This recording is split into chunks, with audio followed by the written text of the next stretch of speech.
Feliz sábado, povo de Deus. Feliz sábado. Bom dia a todos. Bom dia.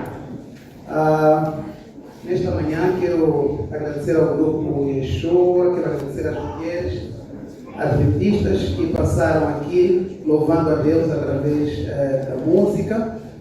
E esse momento é o momento que vamos adorar a Deus através da palavra. E eu gostaria, antes de avançar, ler Hebreus capítulo 4, verso 12, que é um dos textos que eu muito gosto. Hebreus capítulo 4, verso 12. Diz assim a palavra do Senhor: porque a palavra de Deus é viva e eficaz. A palavra de Deus é viva, é eficaz, mais penetrante do que espada alguma de dois gumes, e penetra até a divisão da alma e do espírito, e das juntas e medulas, e é apta para discernir os pensamentos e intenções do coração. Vamos orar. Senhor nosso Deus e nosso Pai, estamos reunidos neste lugar em torno da Tua palavra, que é viva e eficaz, mais penetrante do que qualquer espada de dois gumes. Ela consegue discernir os nossos pensamentos, as intenções do nosso coração. A Tua palavra é lâmpada para os nossos pés e luz para os nossos caminhos. Antes de usá-la, pedimos ao Senhor que derrame mais uma vez o Teu Santo Espírito, banhando a Tua igreja, banhando o Teu corpo de Cristo, para que nós possamos abrir o nosso coração, abrir os nossos ouvidos e ouvirmos os Teus conselhos. Abençoe-nos neste culto, em nome de Jesus. Amém. Amém. O nosso tema desta manhã é apatia, Ageu, apatia espiritual. O livro de Ageu é o profeta menor. Vamos ler o livro de Ageu, capítulo 1. Ageu está lá quase no fim da Bíblia. É o segundo livro menor da Bíblia, que perde para Obadias, que tem um capítulo. Depois vem Ageu, que tem 2 capítulos apenas. Profeta Ageu, capítulo 1. São muitos versos que eu vou ler, mas vou escolher só alguns só para poder começar. Depois poderemos, ao longo do sermão, ler outros textos. Vou ler o versos 5. Ageu está lá depois de Zacarias e Malaquias, para não se perderem lá em Gênesis, já procura de Ageu. Então aí entre Zacarias e Malaquias está logo Ageu.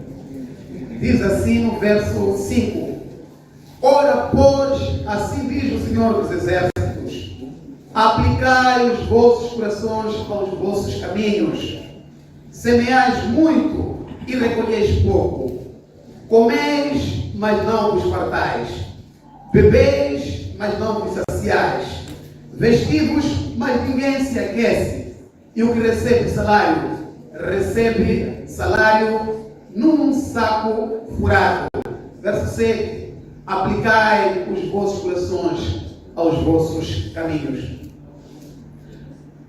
A mensagem desta manhã relembra-nos, como filhos e filhas de Deus, da aliança que Deus fez com Abraão 2500 anos antes do profeta Ageu. Qual foi a aliança? Fazer de Abraão um povo peculiar, um povo especial. E essa aliança passou 1500 anos depois de Abraão para Moisés. A aliança continua, vai até 500 anos antes de Ageu. A aliança prossegue agora com o rei Davi. Com o rei Davi, o povo de Deus começa agora a procurar um rei, porque as nações vizinhas tinham também seus reis. E o povo de Deus tinha Deus como seu rei. Mas eles disseram, não, nós queremos um rei humano aqui presente conosco. E Deus permitiu. Tivemos o rei Saul, tivemos outros reis, mas Deus sempre levantou profetas no meio do seu povo. Por que Deus levantava profetas? Porque o povo, olhando para as nações vizinhas, imitava o modo de vida das nações vizinhas. Imitava a maneira de vestir, de comer, de andar, de fazer os seus negócios. E Deus tinha que levantar um profeta para advertir o povo para voltar para o caminho do Senhor. Passado o tempo de Davi, a nação se divide em dois. Israel vai para o norte, Judá vai para o sul, o povo de Deus se divide. E Deus alertou pelo caminho da desobediência para que o povo não fosse rebelde contra Deus. Mas tanto o norte como o sul permaneceram rebeldes. Assírios levaram uma parte do povo de Deus, Israel, como prisioneiros, e Judá foi advertido por Deus que, no tempo de Daniel e Ezequiel, por causa da desobediência, eles estariam como escravos por 70 anos do povo de Babilônia. Isso veio a acontecer. Jeremias testemunhou isso, falou disso, porque o povo era rebelde. Deus agora trouxe como outra maneira de educar o seu povo, que foi através da escravidão, do exílio babilônico, onde permaneceram durante 70 anos. Nesse tempo, como eu disse, Deus levantou profetas, Jeremias, Daniel, Ezequiel, para ajudar o povo, para voltar nos caminhos do Senhor. Mas o povo continuou rebelde. Mas Deus diz que através de um rei chamado Ciro, eu vou mover o coração desse rei.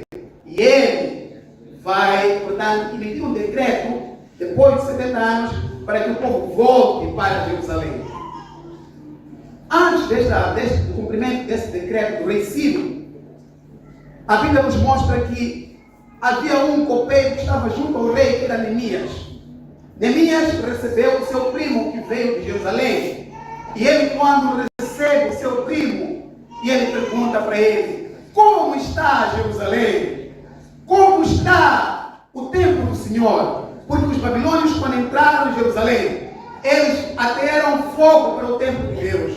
E aquele fogo queimou, destruiu todo o templo glorioso que Salomão havia, portanto, edificado para o Senhor. Era um templo majestoso, que calculado poderia chegar até perto de 70 milhões de dólares, que foi investido na qualidade, na beleza, na santidade daquele templo. E os babilônios sabiam que o povo de Deus confiavam no Senhor Supremo e que a vida deles se enchia na adoração a Deus e no templo que Salomão edificou.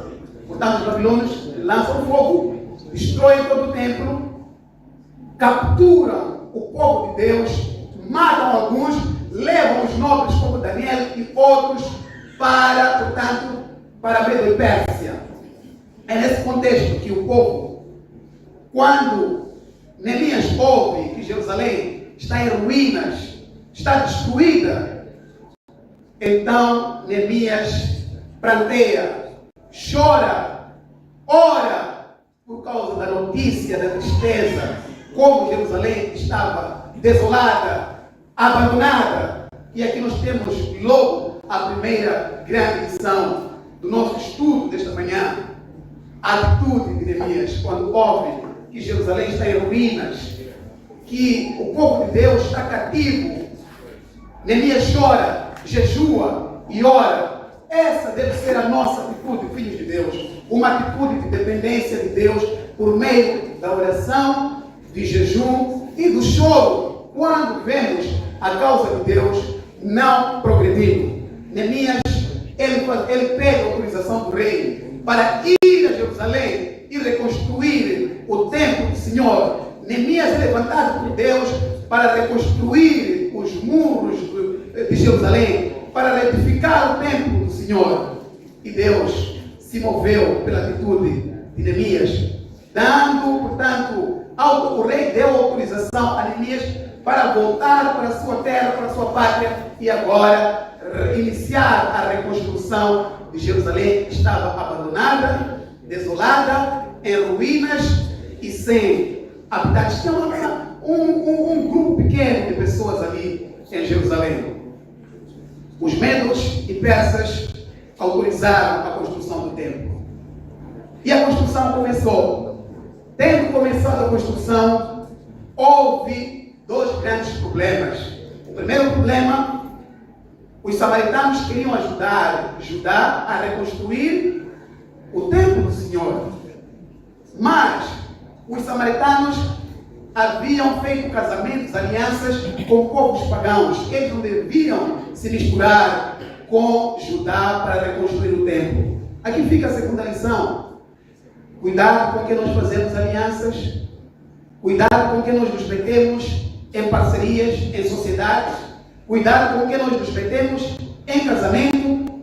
E o povo do norte, os samaritanos, os judeus, impediram que eles se juntassem a eles para a reconstrução do templo, porque eles já tinham sido um povo misturado. O segundo impedimento, levantou-se no meio dos samaritanos e outros um povo inimigo, que foi criando calúnia, foi criando, inventando histórias, e foram ao rei, apresentaram que o povo não devia construir o templo. O templo deveria parar, não devia ser reconstruído a casa de Deus. E o rei embargou a obra e pediu que a obra prosseguisse. Ao impedir que a obra prosseguisse, Judá, o povo do Senhor, deixou então de construir o templo de Deus. É aí onde surge o profeta Ageu. Ageu é um profeta meio que velhinho, idoso. E Deus levanta Ageu, diz aqui no verso 1, pelo ministério do profeta Ageu a Zorobabel, filho de Salatiel, príncipe de Judá, e Josué, filho de Josadac, o sumo sacerdote. Então, a primeira mensagem de Ageu dirige-se a duas entidades. Uma entidade política, outra entidade religiosa. A política é Zorobabel, que é o governador do povo judeu. E a autoridade espiritual, o sacerdote, era Josué. Assim fala o Senhor dos Exércitos, dizendo: este povo diz, não veio ainda o tempo em que a casa do Senhor deve ser edificada. A obra parou por causa dos inimigos, parou por causa de um embargo do tribunal, portanto, do rei da Medo e Pérsia. O povo relaxou. Como a obra está parada, agora é a minha vez. Cada um agora começou a preocupar-se com a sua própria vida. Aqui o texto diz que as pessoas começaram a cuidar dos seus próprios interesses, construir as suas casas, colocar lá betume, apainelar a casa, semear, portanto, plantar, comprar roupa. E o texto vai longe. Deus mandou pelo menos 5, portanto, diria castigos, porque o povo passou a priorizar a sua vida individual, pessoal. As pessoas semeavam muito, mas hora de colher, onde deveria colher 20 quilos, saía 10 quilos só. Não saía mais nada. As pessoas produziam vinho para poder consumir, mas no lugar de sair, por exemplo, 10 litros, saía 2 litros. As pessoas vestiam, mas não se sentiam bem. Parece que aquela roupa não está chegada, alguma coisa está faltando. As pessoas que recebiam salário dia 30, Até 30 do outro mês não chegava mais. É problema, é dívida, é confusão. Salário, aqui diz, parecia num saco furado. Entra salário, parece estar num saco furado. Um pouco parece aquilo que acontece nos nossos dias. O salário entra, mas as contas não chegam. Compra roupa, enche um quarto só de roupa, porque não está satisfeito com roupa, quer aquele sapato, essa casa, essa camisa. Não está satisfeito, não está feliz. Comida também tem que variar, também não está feliz.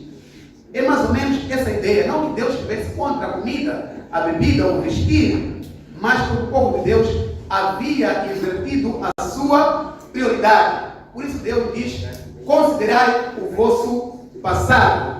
E Deus faz aqui um apelo. Primeiro, o povo cria uma justificação. Quais são as justificações? Ainda não chegou o tempo de reconstruir. Meus irmãos, vivemos um tempo semelhante que o povo de Deus acha que não chegou o tempo ainda de cuidar dos negócios de Deus. Estamos chegando num tempo em que as pessoas estão dando costas à causa de Deus. De diversas maneiras. As pessoas priorizam mais a sua vida individual, a sua satisfação própria. O comer, o beber, o vestir, o casar, procurar mais dinheiro para poder satisfazer ou para poder ser aceito socialmente. Em contrapartida, as pessoas não priorizam o reino de Deus. Dizem primeiro eu, primeiro minha vida, primeiro minha prosperidade. Os livros que mais vendem hoje são livros de sucesso, como ser rico.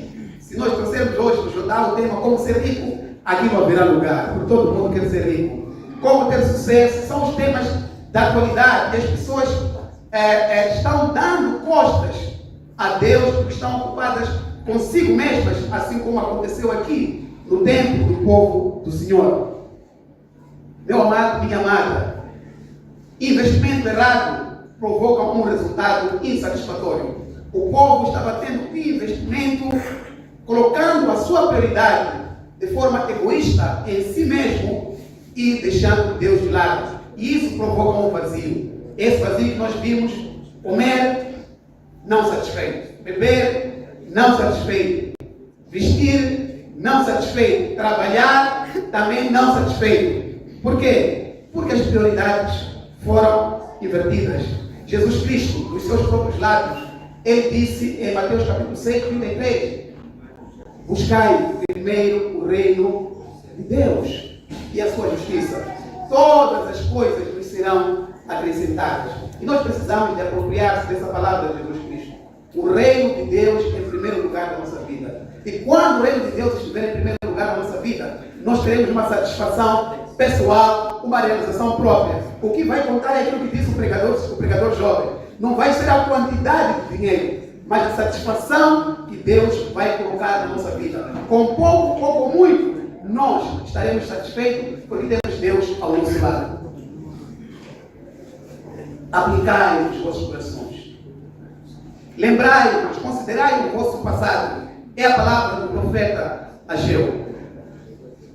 Aqui Ageu continua dizendo: subi ao monte, tirai madeira e edificai a minha casa.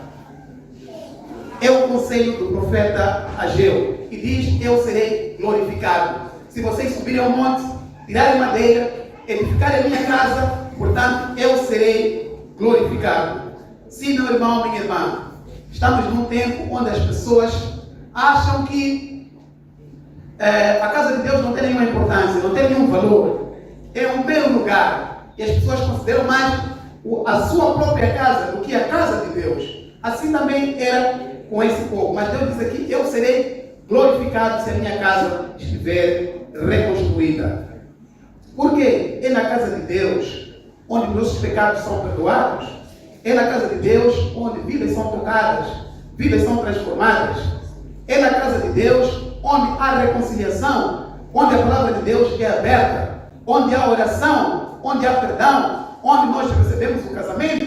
É a casa de Deus onde há adoração. O que acontece com o povo de Deus ultimamente é nós repartimos a nossa vida. Temos vida da igreja, vida da escola, vida do trabalho, vida do negócio, e Deus tem aquela última parte, aquele último momento, é para Deus. Mas Deus diz, se Ele não for o primeiro na nossa vida, então Ele não é mais nada. A palavra de Deus diz que nosso Deus é ciumento. O nosso Deus é ciumento. E Ele não divide a sua glória com ninguém. Deus não divide a sua glória com ninguém. Ele quer unicamente o primeiro lugar na vida do ser humano. Não tem segundo lugar para Deus. Ou a pessoa é de Deus ou não é de Deus. E a pergunta é, você ama o reino de Deus? Você ama a causa de Deus? Deus mostrou através do profeta Ageu que Ele é quem controla a chuva, Ele é quem controla a terra, Ele é quem controla a água, Ele é quem controla a renda, através daquelas palavras que Ele disse. A chuva pertence ao Senhor. E sem chuva, ninguém conseguirá poder manter a sua vida sobre a face da terra. A terra é do Senhor. E nós, como filhos de Deus, deveremos glorificar o Deus da terra. A água é do Senhor. E a renda, a capacidade de trabalhar, de produzir, é do Senhor. Deus está mostrando para ajudar que a crise econômica que eles estavam vivendo é porque eles abandonaram as coisas de Deus. Deixa eu só fazer aqui alguns preparos da minha capa. Diz aqui, vivemos um tempo em que o povo de Deus, ultimamente, já não sabe o que é certo, o que é errado. O povo de Deus já não sabe o que é certo, o que é errado. Os crentes já não sabem se adulterar é pecado ou não é pecado. Já tem dúvida disso. Até os crentes também defendem a poligamia, porque já não sabe se sobre o sétimo mandamento, ele já não sabe mais. Precisa de um estudo mais aprofundado sobre o sétimo mandamento para saber que a poligamia é pecado ou o adultério é pecado. Por quê? Porque nós já não priorizamos o reino de Deus, nós priorizamos, como dizia o pregador da semana passada, outro tipo de conteúdo, outro tipo de palestras que não tem nada a ver com o reino de Deus. O povo de Deus já não sabe o que é dízimo, já não sabe o que é oferta. Dar dízimo, não dar dízimo para o povo de Deus não vê mais nenhuma diferença. Para ele a vida está a andar. Desde que no sábado pela manhã ele consiga ir à igreja, ouvir uma boa música, ouvir uma pregação, e de preferência aquele pregador que ele gostaria. Aí está tudo bem para ele, ele volta para casa, está tudo bem com Deus, está caminhando para o céu. Sobre dízimo, acho que é para pastor, o pastor vai comer, o pastor vai roubar, sobre as ofertas também, não me importa. Até porque as pessoas já nem têm medo disso. As pessoas agora podem meter mão nas ofertas santas de Deus para o uso próprio, para a edificação da sua própria casa, porque as pessoas não têm temor do Senhor. As pessoas já não sabem se beber é pecado ou não. As pessoas já não sabem. Precisa mais de um estudo reforçado sobre bebida ou não. As pessoas já acham que pode-se beber, depende. As pessoas agora têm a sua própria verdade e não estão em condições também de serem afrontadas pela palavra de Deus. Quando afrontam, zangam, ficam chateados. Quando se lê aquilo que a palavra de Deus fala, ele pode se zangar. Mas não existe uma verdade particular, uma verdade pessoal. A verdade é aquela bíblica, a verdade é Deus, é a sua palavra, é Jesus Cristo.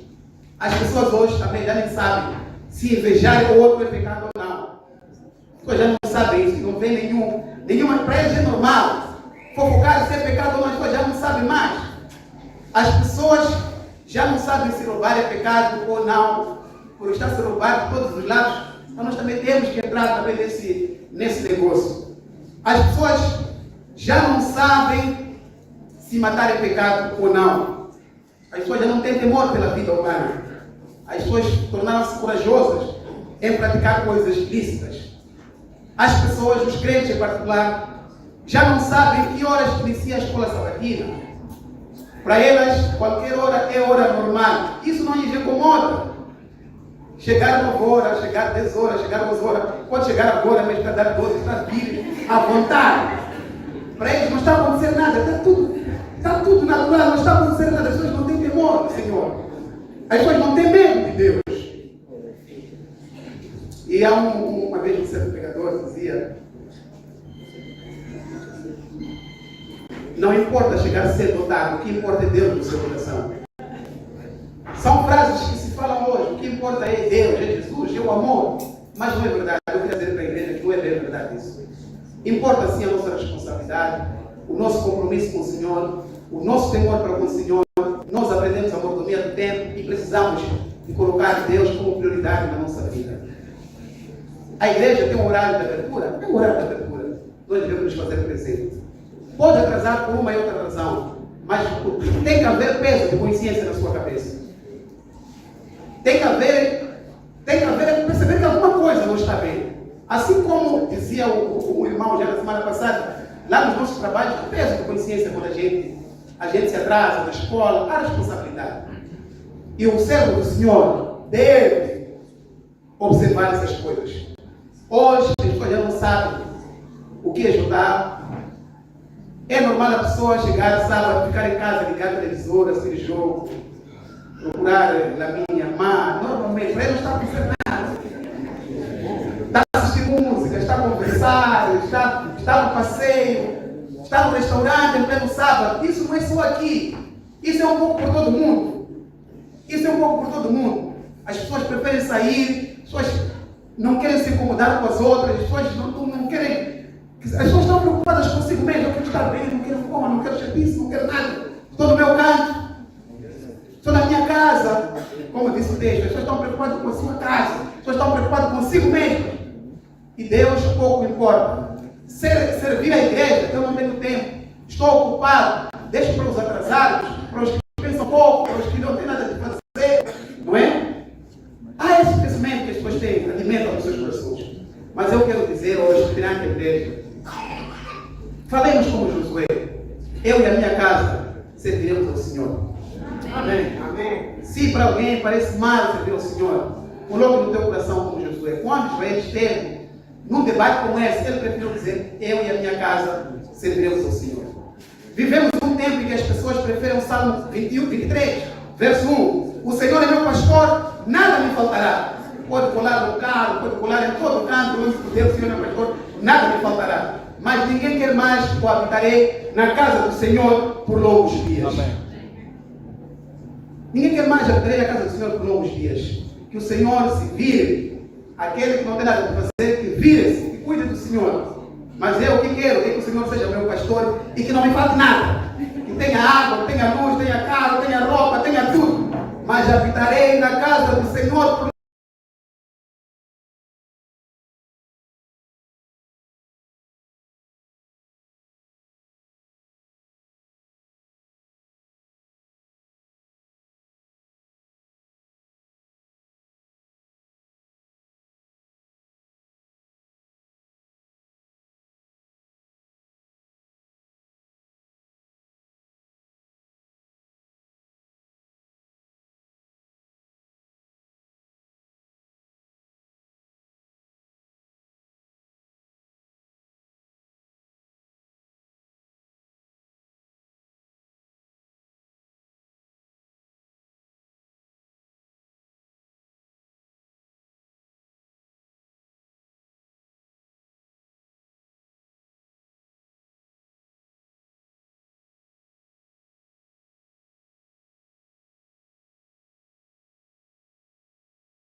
verso 12, então ouviu Zorobabel, filho de Salatiel, e Josué, filho de Josadak, sumo sacerdote, e todo o resto do povo, a voz do Senhor, seu Deus, e as palavras do profeta Ageu, como o Senhor, seu Deus, o tinham enviado, e temeu o povo diante do Senhor. Amém? Amém. E o Senhor levantou o espírito de Zorobabel, filho de Salatiel, príncipe de Judá, e o espírito de Josué, filho de Josadak, sumo sacerdote, e o espírito do resto de todo o povo, e vieram e trabalharam na casa do Senhor dos Exércitos, o seu Deus. A Bíblia diz que esse foi um povo diferente, não foi um povo rebelde. Ouvindo a voz de Ageu, o povo agiu, subiu ao monte, tirou madeira e edificou a casa do Senhor. E Deus se alegrou disso. Disse: esforça-te, Zorobabel, esforçai-vos, Josué, esforçai todo o povo, trabalhai, porque eu estou convosco. À medida que nós trabalhamos para Deus, o Senhor está conosco. À medida que nós nos envolvemos com a casa do Senhor, Deus está conosco. Deus, através desta profecia, Ele também tinha uma preocupação, se não duas preocupações. A primeira, Zorobabel é da linhagem de Davi. Alguém da linhagem de Davi é de lá onde nasceria o Filho de Deus. A falta de esperança do povo de Deus comprometeria o cumprimento da promessa da vinda do Filho de Deus, no caso de Jesus Cristo. E Zorobabel é da linhagem de Davi, e por isso o texto diz que Zorobabel cumpriria essa grande promessa, essa promessa messiânica, que através da linhagem de Davi surgiu o Filho de Deus, Jesus Cristo. E Zorobabel cumpriu essa promessa, não permitiu que o povo ficasse desanimado, ficasse abandonado, e que Jerusalém ficasse desolada, abandonada. Eles choraram, prantearam, oraram e reconstruíram a casa do Senhor, o templo de Deus. E a segunda profecia aponta, portanto, para a futura Jerusalém, a nova Jerusalém. A Bíblia nos diz aqui que havia a indiferença, apatia no meio do povo de Deus. E essa indiferença poderia acontecer no momento em que Jesus, o Filho de Deus, nasceria no meio do povo do Senhor. Portanto, Neemias tinha que animar o povo, encorajar o povo, Ageu tinha que profetizar, Zorobabel tinha que fazer a parte política social do povo, para que o povo estivesse pronto para a vinda do Messias. Porque o texto diz que a glória da segunda casa será maior do que a primeira, apontando, portanto, para Jesus, que viria salvar Jerusalém. Aqui fica também uma promessa futura, em que Deus, num futuro breve, virá com a nova Jerusalém. E como disse Lucas, quando o Filho do Homem vier sobre a face da terra, encontrará fé na terra. Achará fé na terra quando o Filho de Deus vier? Ou há de encontrar um povo apático, um povo indiferente, um povo que deu costas para Deus, um povo cuja sua prioridade não é o Senhor, cuja sua prioridade não é Deus, mas a sua vida pessoal, a sua realização pessoal. O que Deus vai encontrar quando a nova Jerusalém estiver a ser trazida para o planeta Terra, para a humanidade? As pessoas estarão focadas em si mesmas, as pessoas estarão preocupadas em comprar, vender, as pessoas estarão preocupadas consigo mesmas e não com as coisas espirituais. Igreja do Senhor, nesta manhã, fica este apelo da parte de Deus para cada um de nós. O Senhor está nos chamando para revermos as nossas prioridades. Primeiro, o reino de Deus e a sua justiça. Todas as outras coisas, Deus vai acrescentar na vida de todos nós. O Senhor está nos chamando através do profeta Ageu para deixarmos de lado as nossas justificativas, para não fazermos o trabalho do Senhor. O Senhor está nos chamando para deixar de lado o desânimo, talvez porque um inimigo se levantou para te desanimar, porque você canta, talvez você é diretora da mulher, talvez você é diretor dos jovens, talvez você é diretor dos homens, mas alguém se levanta para te desanimar, para te perturbar, para não continuar. Não desanime, deixe o inimigo fazer o teu trabalho, foque-te no trabalho do Senhor. Talvez você está fazendo um grupo especial para louvar a Deus, mas as pessoas estão zombando de você, estão fazendo de tudo para que o teu grupo musical não progride, não avance. Faça o trabalho do Senhor. Não olhe para os inimigos. Não olhe para o desânimo. Não perca o ânimo. O trabalho de Deus sempre é feito no meio de tribulação. A igreja nunca caminha em paz. A igreja sempre caminha no meio da turbulência, no meio da perseguição, no meio dos inimigos, no meio dos leões, no meio dos apóstolos, no meio dos animais, no meio da perseguição. A igreja sempre viveu momentos difíceis. E pelo contrário, o nosso tempo é o momento em que a igreja está em paz. A igreja deveria avançar na proclamação da mensagem de Deus, porque ninguém está sendo perseguido hoje. Há liberdade religiosa para ler a Bíblia, para conhecer a Deus, para orar, para evangelizar, para testemunhar. Você pode estar na internet a falar de Deus, mas a igreja sempre passou por perseguição, por lutas e por um inimigo que se levanta para atrapalhar a obra do Senhor. E o conselho de Deus é: suba ao monte. Se você deseja ter uma vida satisfeita, se você deseja ter uma vida em paz, eu lhe recomendo a buscar primeiro o reino de Deus em sua vida. Faça isso de todo o coração. Sirva o Senhor com alegria. Você encontrará paz na tua vida. Você vai enfrentar os problemas, mas você estará acima dos problemas por causa do poder do Senhor na tua vida. Coloque Deus em primeiro lugar. E lembre-se, ouvir a igreja apenas pela manhã, assistir um bom culto, ouvir um pregador e voltar para a nossa casa, ainda não estamos adorando o Senhor. A adoração a Deus começa primeiro comigo mesmo, porque eu sou o primeiro tempo. Eu preciso de ter uma vida ligada a Deus. Preciso de passar tempo com Deus em oração. Eu preciso de passar tempo com Deus de joelhos. Eu preciso passar tempo com Deus lendo a sua palavra. Eu preciso ter uma comunhão, intimidade com Deus. E quando eu sair da presença de Deus, eu estarei revestido de força espiritual para enfrentar a vida, para enfrentar o trabalho, para enfrentar o negócio, para enfrentar os problemas, para enfrentar as lutas que eu tenho pelo poder, pela força de Deus. E fica aqui uma pergunta: quanto tempo por dia você passa na presença de Deus individualmente? Quanto tempo, quantos minutos você senta com a sua Bíblia, por cima da sua mesa, por cima da sua cama, lê a Bíblia, ou ora? Há muita gente sofrendo, lutando, porque não conhece o poder de Deus que há na palavra de Deus. Voltemos a amar a Deus de todo o nosso coração. A Bíblia diz: amarás o Senhor teu Deus de todo o teu coração, de toda a sua força, de todo o seu entendimento. Esse é o primeiro e o grande mandamento. Deus só se ama de todo o coração. Coração dividido é coração de Satanás. Deus só se ama com todas as nossas forças. Repito, todas as nossas forças. Deus só se ama com todo o nosso entendimento, de toda a nossa alma. Esse é o amor a Deus que nós devemos devotar. E por isso a pergunta continua: quanto tempo você passa com Deus em oração? Como é que você espera ter uma vida sucedida espiritual se você não fala com Deus? Para que o mais importante é ir na igreja.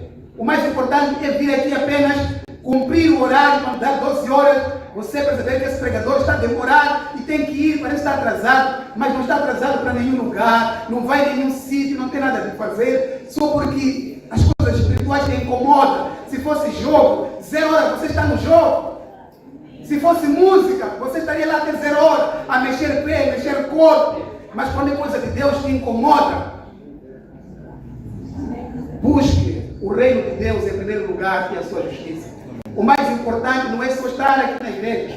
É você fazer isso de todo o coração, de toda a tua alma. Ficar nos joelhos com Deus. Passar tempo com Ele em oração. Lutar com Ele e depois se levantar. Se você fizer isso, você nunca mais será a mesma pessoa. Mas se você vir à igreja, você pode levar 30 anos na igreja, 40 anos, 50 anos, e Deus voltar a dizer: eu não te conheço. Eu não te conheço. E o segundo templo é a nossa família. E aqui vai um apelo forte da parte de Deus. Principalmente para nós pais. Principalmente para nós pais. Nós precisamos de controlar os inimigos deste século. O primeiro inimigo é a internet. O primeiro inimigo é a internet. Os nossos filhos estão sendo bombardeados com muita informação que nós, ou que vocês, não tinham acesso. Estão a ver tudo, menos nada. É só escrever, eu quero ver isso. Está a sair em segundos. Quero ver aquilo, está a sair em segundos. Estão a mostrar, não se esconde nada lá, não se esconde nada. Tudo menos nada. Nós, como pais, temos uma responsabilidade acrescida por causa da internet. Nós não vamos conseguir controlar toda a informação que nossos filhos têm acesso. Porque eles, quando estão com o telefone, estão sozinhos e nós não estamos lá a ver o que eles estão a acessar. Mas uma coisa é certa. Ensina a criança no caminho em que deve andar.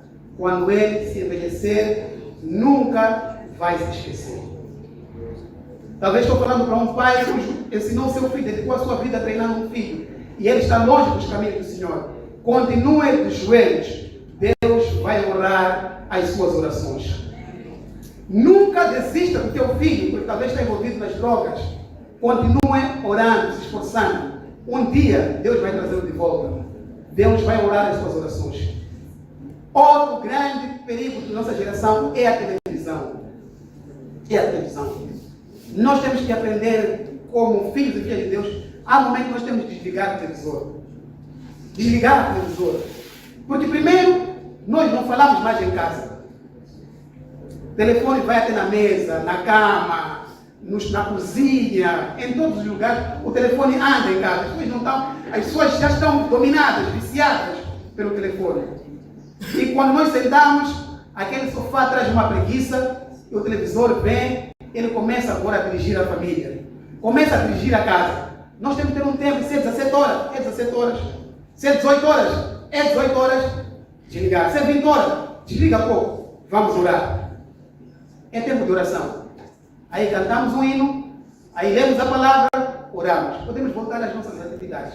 Mas nunca deixemos a nossa família sem nos reunirmos para oração, enquanto não nos reunimos na nossa casa para orar. Há um pastor que disse uma frase engraçada. Já aquele irmão que não ora com a sua família em casa, está proibido de orar na igreja com os irmãos. Percebemos bem aqui? Lá em casa tem que haver um tempo em que nós oramos. Por que temos que orar? Vou aqui tentar cifrar um pouco. É que nós estamos no mundo, irmãos, um mundo complicado. Também temos vizinhos, vizinhos complicados. Bons e complicados, não são todos complicados. Para nós termos a proteção sobre a nossa casa estar protegida, Deus deve habitar ali. Se o Senhor não edificar a casa, em vão trabalha o que nela edifica. Se o Senhor não edificar a casa, a edificação, o fundamento da família, porque homem e mulher não podem se gostar novamente. O casamento é coisa divina. Filho é coisa divina. Pais é coisa divina. Irmãos é uma coisa divina. Não é ninguém que produziu essas coisas em si mesmo. Por isso, o fundamento do lar, o fundamento da família, deve ser o próprio Deus. Quando Deus é o fundamento, as tempestades podem vir, mas nós estamos seguros na rocha que é Jesus Cristo. Amém. E se a nossa vida está bem lá com Deus, como pessoa, como família, então a nossa igreja vai estar cada vez mais saudável, porque nós vamos trazer aquele Espírito Santo que trazer a nossa família para este santo e bom lugar. Mais uma vez, igreja do Senhor, meus irmãos e as irmãs.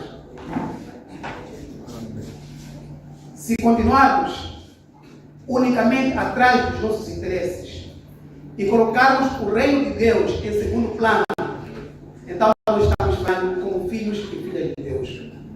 O lugar de Deus, o lugar do seu reino é o primeiro lugar na nossa vida. Com toda a nossa força, com toda a nossa inteligência, com toda a nossa alma, nós devemos amar a Deus e amar o nosso próximo.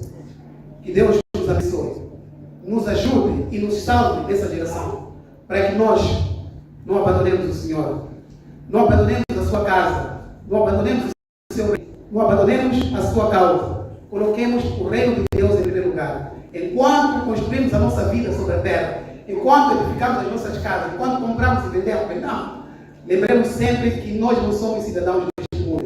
Nós somos cidadãos de uma pátria celestial. E nos lembremos sempre de que a vida passa, as forças passam. E enquanto tiver forças, ama o Senhor, sirva o Senhor de todo o teu coração. Em nome de Jesus. Amém. Muito obrigado. Vamos nos colocar em pé. 91.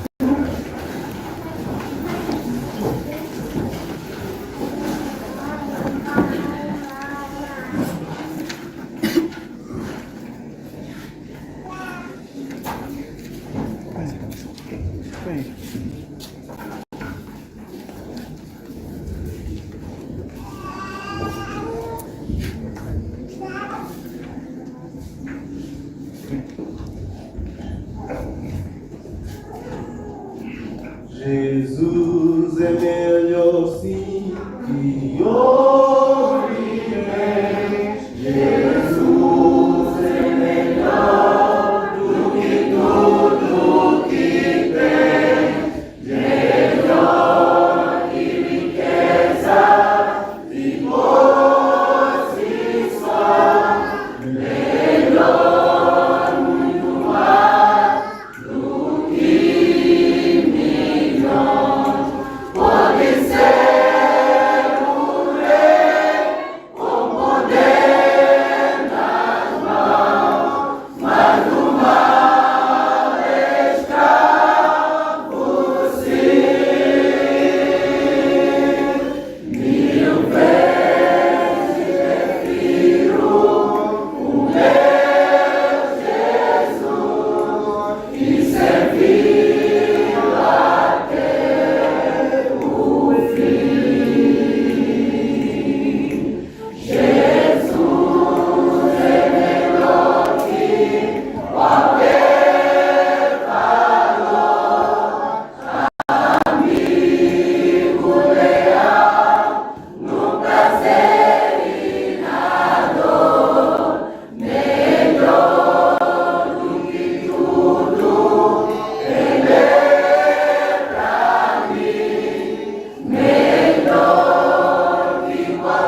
pedir a oração que vai no início.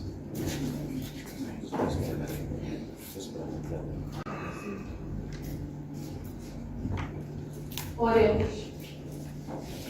Obrigada, Senhor, pela mensagem que aqui deixaste. Senhor, não é por força, nem pela violência, mas é pelo Teu Espírito, Senhor, que nós seremos capazes de poder pôr-te em primeiro lugar. Ajuda-nos, Senhor. Somos fracos. Sem Ti nada podemos fazer. Precisamos do Teu poder para poder sermos diferentes. Entregamos as nossas vidas nas Tuas mãos, acreditando, Senhor, que a partir de hoje seremos diferentes. Em nome de Jesus. Amém. Amém.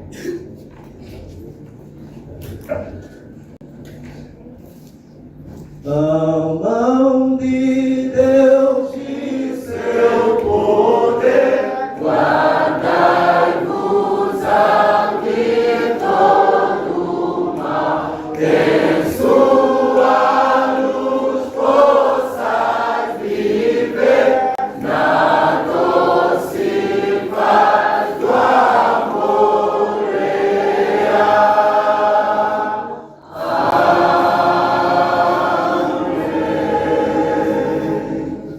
Senhor nosso Deus, obrigado por esse encontro aqui em Teu nome. O que nós pedimos enquanto voltamos para os nossos lares, ajuda-nos a nos esforçar com a Tua graça para colocarmos o Teu reino em primeiro lugar na nossa vida. Que nós possamos fazer isso de forma real, séria e verdadeira. Não nos deixes cair em tentação, mas livrai-nos do mal. Oramos nesta manhã pedindo ao Senhor que o Teu Santo e Bom Espírito mais uma vez visite os nossos corações. A coroa da vida está preparada para cada um de nós. Nós queremos ser mais do que vencedores em Cristo Jesus. Ajuda-nos, Senhor, para que nós não percamos o foco. Não coloquemos o Teu reino em segundo plano na nossa vida. Salva-nos de nós mesmos, do nosso coração que é enganoso. Salva-nos desta geração corrupta e que nós possamos viver debaixo de Tuas asas. Enquanto vivermos, que a nossa vida possa ser um perfume agradável neste mundo para a humanidade e para a Tua honra e para a Tua glória. Queremos viver glorificando o Pai, amando o Senhor enquanto vivermos. É a nossa oração nesta manhã. Em nome de Jesus. Amém. Amém.